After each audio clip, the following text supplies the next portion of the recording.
Sir William Jones contributed immensely to the study of Indology. ಅಂದರೆ ನಾವೀಗಾಗಲೇ ನೋಡಿದ್ವಿ, Sir William Jones ಅಂತಕ್ಕಂಥ European ಇತಿಹಾಸಕಾರರು, ಯುರೋಪ್ ರಾಷ್ಟ್ರಕ್ಕೆ ಸಂಬಂಧಿಸಿದಂತಹ ಒಬ್ಬ ಇತಿಹಾಸಕಾರರು. ಇವರು immensely to study of Indology, ಭಾರತದ ಇಂಡಾಲಜಿ ಅಂದರೆ the study of India, the branch of knowledge, a science which studies the culture and history of India. ಭಾರತದ ಇತಿಹಾಸವನ್ನು ಕುರಿತು ಅಧ್ಯಯನ ಮಾಡ್ತಕ್ಕಂಥದ್ದನ್ನು, ಭಾರತದ ಒಂದು ಸಂಸ್ಕೃತಿಯನ್ನು, ಭಾರತದ ಬಗ್ಗೆ ಕುರಿತು ಅಧ್ಯಯನ ಮಾಡ್ತಕ್ಕಂಥ ಒಂದು ಶಾಸ್ತ್ರವನ್ನು, ಅಧ್ಯಯನವನ್ನು ನಾವು ಇಂಡಾಲಜಿ ಅಂತ ಹೇಳ್ಬಿಟ್ಟು ಕರಿತೀವಿ. ಇದ್ರ ಬಗ್ಗೆ ಅಪಾರವಾಗಿ ಇವರು ಕೊಡುಗೆಯನ್ನು ಕೊಟ್ಟಿದ್ದಾರೆ. ಇದ್ರ ಬಗ್ಗೆ ಇವರು ಅಂದರೆ ವಿಶೇಷವಾಗಿ ಅಧ್ಯಯನವನ್ನು ನಡೆಸಿದ್ದಾರೆ. He came to India as a judge of the supreme court in Bengal. ಇವರು ಬಂಗಾಳ ಪ್ರದೇಶಕ್ಕೆ ಸುಪ್ರೀಂ ಕೋರ್ಟ್ನ ಜಡ್ಜ್ ಆಗಿ ಭಾರತಕ್ಕೆ ಬರ್ತಾರೆ. He established the Asiatic society in 1784 CE.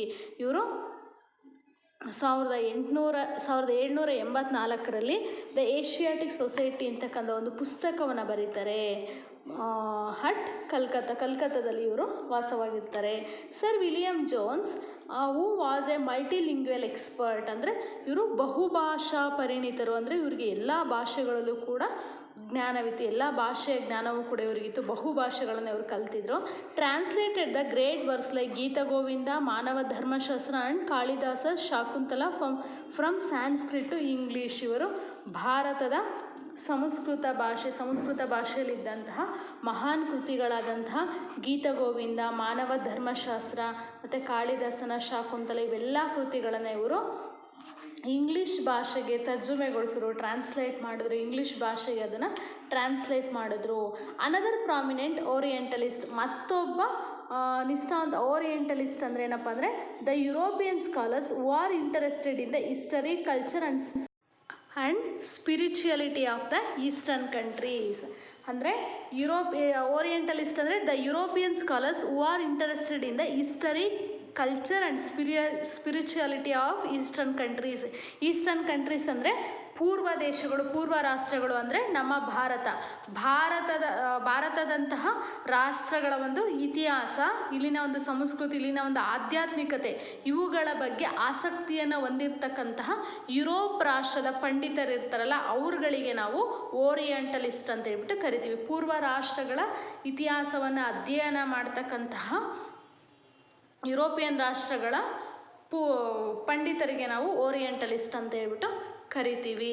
So ಇವರು ಓರಿಯೆಂಟಲಿಸ್ಟ್ ಆ್ಯಂಡ್ ಇಂಡಾಲಜಿಸ್ಟ್. ಅಂದರೆ ಇಂಡಾಲಜಿಸ್ಟ್ ಅಂದರೆ ನೋಡಿದ್ವಿ ಅಲ್ವಾ, ಇಂಡಾಲಜಿ ಅಂದರೆ the study of culture and history of India, ಭಾರತದ ಇತಿಹಾಸವನ್ನು ಅಧ್ಯಯನ ಮಾಡ್ತಕ್ಕಂಥ ಶಾಸ್ತ್ರ. ಸೊ ಅಂದರೆ ಭಾರತದ ಇತಿಹಾಸವನ್ನು ಕುರಿತು ಅಧ್ಯಯನ ಮಾಡ್ತಕ್ಕಂಥವ್ರು ಕೂಡ ಆಗಿದ್ರು. ಮ್ಯಾಕ್ಸ್ ಮುಲ್ಲರ್ ಅಂತೇಳಿ, ಈ ವಾಸ್ ಎ ಜರ್ಮನ್ ಸ್ಕಾಲರ್. ಇವರು ಒಬ್ಬ ಜರ್ಮನಿನ ವಿದ್ವಾಂಸರು, ಜರ್ಮನ್ ದೇಶಕ್ಕೆ ಸೇರಿದಂತಹ ವಿದ್ವಾಂಸರು ಅಥವಾ ಪಂಡಿತರು. Who wrote an English work. ಇವರು ಇಂಗ್ಲೀಷ್ನಲ್ಲಿ sacred book of the east ಅಂತಕ್ಕಂಥ ಒಂದು ಕೃತಿಯನ್ನು ಬರೆದ್ರು. ನೆಕ್ಸ್ಟು ಜೇಮ್ಸ್ ಮಿಲ್ ಅಂತೇಳಿ ಎ ಹಿಸ್ಟೋರಿಯನ್ ಫ್ರಮ್ ಸ್ಕಾಟ್ಲ್ಯಾಂಡ್. ಇವರು ಕೂಡ ಸ್ಕಾಟ್ಲ್ಯಾಂಡಿನಿಂದ ಬಂದಂಥವರು. Wrote history of India in 6 volumes. ಇವರು ಕೂಡ ಹಿಸ್ಟರಿ ಆಫ್ ಇಂಡಿಯಾ ಅಂತಕ್ಕಂಥ ಕೃತಿಯನ್ನು ಬರೆದ್ರು. But these scholars never visited India. ಇವರು ಯಾರು ಕೂಡ ಭಾರತಕ್ಕೆ ಭೇಟಿಯನ್ನು ಕೊಡಲಿಲ್ಲ. ಅಲ್ಲಿ ಇದ್ಕೊಂಡೇ ಕೂಡ ಭಾರತದ ಬಗ್ಗೆ ಅಧ್ಯಯನವನ್ನು, ತಮ್ಮ ದೇಶಗಳಲ್ಲಿ ಇದ್ಕೊಂಡು ಭಾರತದ ಬಗ್ಗೆ ಅಧ್ಯಯನವನ್ನು ನಡೆಸಿ ಭಾರತದ ಕುರಿತಾಗಿ ಕೃತಿಗಳನ್ನು ನೆಕ್ಸ್ಟ್ ನೋಡಿ, Abbe Dubois, a French missionary arrived and settled in at Ganjam near Srirangapatna. Next Abbe Dubois ಅಂತಕ್ಕಂಥ ಒಬ್ಬ ವ್ಯಕ್ತಿ, ಎ ಫ್ರೆಂಚ್ ಮಿಷನರಿ. ಇವರು ಒಬ್ಬ ಫ್ರೆಂಚ್ ಮಿಷನರಿ ಆಗಿರ್ತಾರೆ. ಮಿಷನರೀಸ್ ಅಂದರೆ ಏನಪ್ಪ ಅಂದರೆ the religious preachers who are sent to foreign country to spread Christian religion. Christian ಧರ್ಮದ ಮತ ಪ್ರಚಾರಕರು, ತಮ್ಮ ಧರ್ಮವನ್ನು ಇಲ್ಲಿ ಪ್ರಚಾರ ಮಾಡಲಿಕ್ಕೆ ಬಂದಿದ್ದಂತಹ ವ್ಯಕ್ತಿ ಮಿಷನರೀಸ್ ಅಂತ ಅವ್ರಿಗೆ ಕರಿತೀವಿ. Who are sent to foreign country to spread Christian religion. ತಮ್ಮ ಧರ್ಮವನ್ನು ಬೇರೆ ದೇಶಗಳಿಗೆ ಸ್ಪ್ರೆಡ್ ಮಾಡ್ತಕ್ಕಂಥ, ಬೇರೆ ದೇಶಗಳಲ್ಲಿ ಹರಡ್ತಕ್ಕಂಥ ವ್ಯಕ್ತಿಗಳು, ಬೇರೆ ದೇಶಗಳಲ್ಲಿ ಅದನ್ನು ಬೋಧಿಸ್ತಕ್ಕಂಥ ವ್ಯಕ್ತಿಗಳಿಗೆ ನಾವು ಮಿಷನರೀಸ್ ಅಂತೇಳಿ ಕರಿತೀವಿ. ಇವರೊಬ್ಬ ಮತ ಪ್ರಚಾರಕರು, ಧರ್ಮ ಪ್ರಚಾರಕರಾಗಿದ್ದರು.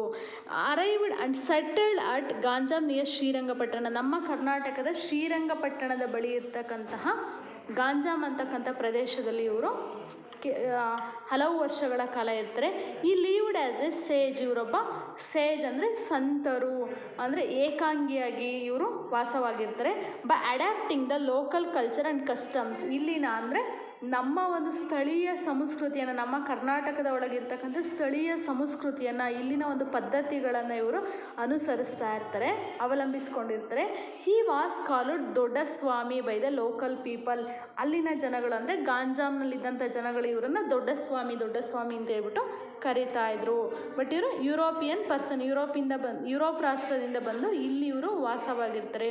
ಹೀ wrote Hindu manners customs and ceremonies, ಇವರು Hindu manners customs and ceremonies ಅಂದರೆ ಹಿಂದೂ ಧರ್ಮದ ತತ್ವಗಳು, ಪದ್ಧತಿಗಳು, ಇಲ್ಲಿನ ಒಂದು ಆಚರಣೆಗಳು, ಇದರ ಕುರಿತಾಗಿ ಒಂದು ಪುಸ್ತಕವನ್ನು ಬರೀತಾರೆ.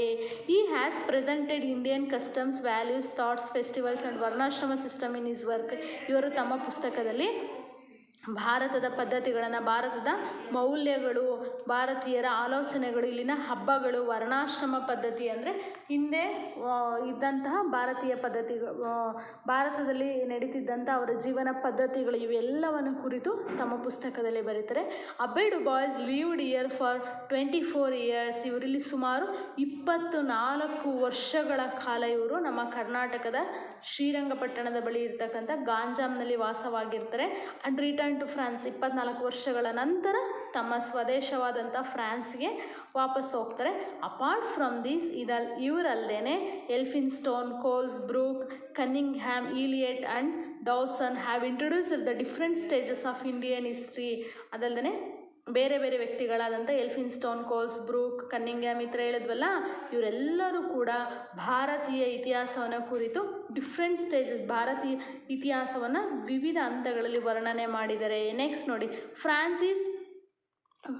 ಫ್ರಾನ್ಸಿಸ್ ಬಚಾನನ್, ಕೋಲ್, Wilkes, ಮ್ಯಾಗ್ಸನೈಸ್, B.L. Rice, Fleet and other European scholars have successfully recorded and preserved inscriptions, manuscripts, chronicles, testimonies and the contemporary events for the reconstruction of Karnataka history.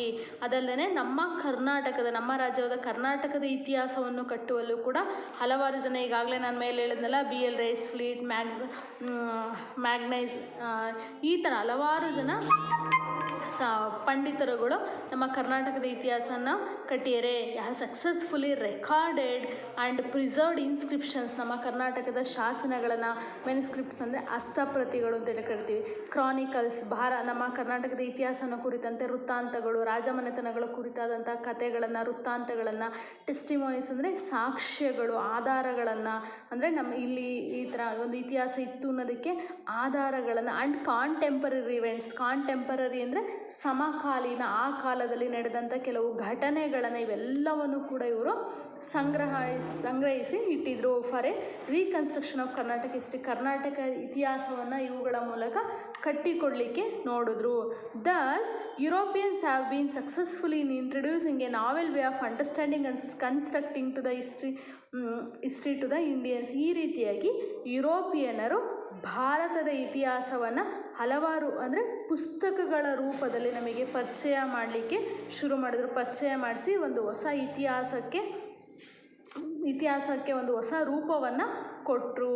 In this way they have provided Indians a new process of thinking and a new perspective to construct history.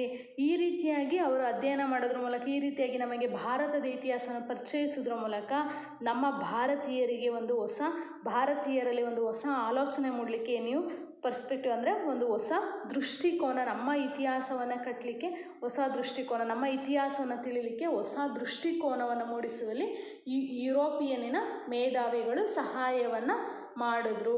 ಈ ರೀತಿ ಅಂದರೆ ಇತಿಹಾಸ ಅಂತಕ್ಕಂಥದ್ದು ನಮಗೆ ಈ ಪಾಠದಲ್ಲಿ ನಾವು ಇತಿಹಾಸ ಅಂದರೆ ಏನು, the systematic presentation of past events is called history ಅಂತ ನೋಡಿದ್ವಲ್ವ. And the father of history, Herodotus was the father of history ಅಂತ ನೋಡಿದ್ವಿ. ನೆಕ್ಸ್ಟ್ ಸೋರ್ಸಸ್ ಆಫ್ ಹಿಸ್ಟ್ರಿ, ಇತಿಹಾಸವನ್ನು ತಿಳಿಯಲಿಕ್ಕೆ ಮೂಲಗಳೇನು ಅಂತ ನೋಡಿದ್ವಿ. ಮತ್ತು ಬೇರೆ ದೇಶಗಳು ನಮ್ಮ ಭಾರತದ ಇತಿಹಾಸನ ಕುರಿತು ಬೇರೆ ದೇಶಗಳು ಏನೆಲ್ಲ ಸ್ಟಡಿ ಮಾಡಿವೆ, ಬೇರೆ ದೇಶದ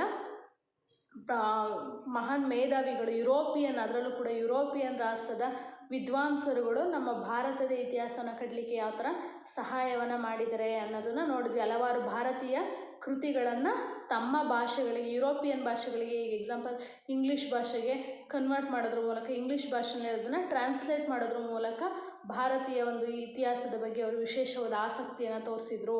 ಇಲ್ಲಿನ ಒಂದು ಪದ್ಧತಿಗಳಲ್ಲಿ, ಇಲ್ಲಿನ ಒಂದು ಆಚರಣೆಗಳಾಗಿರ್ಬೋದು, ಇಲ್ಲಿನ ಒಂದು ಹಬ್ಬ ಹರಿದಿನಗಳ ಬಗ್ಗೆ ಅವರು ತಮ್ಮ ಪುಸ್ತಕಗಳಲ್ಲಿ ಬರೀಲಿಕ್ಕೆ ಶುರು ಮಾಡಿದ್ರು. ಈ ರೀತಿ ಭಾರತೀಯ ಇತಿಹಾಸಕ್ಕೆ ವಿಶೇಷವಾದ ಸ್ಥಾನಮಾನಗಳಿರೋದನ್ನು ನಾವಿಲ್ಲಿ ಗಮನಿಸಬಹುದಾಗಿದೆ. ಸೊ ಈಗ ಗೊತ್ತಾಯ್ತಲ್ವಾ ಹಿಸ್ಟ್ರಿ ಅಂದರೆ ಏನು, ಇದರ ಏಕೆ ಬೇಕು, ಇದರ ಮಹತ್ವ ಏನು ಅನ್ನೋದನ್ನು ನಾವಿಲ್ಲಿ ತಿಳ್ಕೊಂಡ್ವಿ.